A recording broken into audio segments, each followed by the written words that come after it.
আমার নাম প্রিয়াঙ্কা মণ্ডল। আমি মুর্শিদাবাদের জলঙ্গি থেকে এসেছি। আমি নিজে প্রথমে অসুস্থ ছিলাম। আমার স্কিনের প্রবলেম, অ্যালার্জির প্রবলেম ছিল বিগত 4 বছর ধরে। সেখান থেকে আমি অ্যালোপ্যাথি ওষুধ খেয়ে খেয়ে আমার সাইড এফেক্ট হয়। তারপরে আমার প্রচুর রোগ দেখা দেয়। তখন আমার দিদি কুন্তি হালদার উনি আমাকে বলে যে তুমি এই ফিওনা আরোগ্যম সেন্টারে চলো, তোমাকে এখান থেকে সুস্থ করে দেবো। তখন আমি ওখানে যাই, গিয়ে ওখান থেকে প্রথমে সুস্থ হই।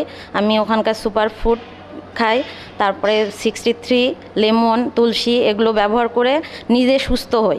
তারপরে আমি এখানে নিউট্রিশন কোর্সে ভর্তি হই। এখন আমি নিউট্রিশন কোর্স করছি। আমি নিজে সুস্থ আছি। বিগত চার মাস ধরে আমার বাড়িতে কোনো রকম অ্যালোপ্যাথি ওষুধ আসে না। আর আমি এখান থেকে সংসারের পেছনেও প্রচুর ইনকাম করছি। এখানে যদি কেউ আপনারা কোর্সটা করতে চান তাহলে আমার সাথে যোগাযোগ করতে পারেন।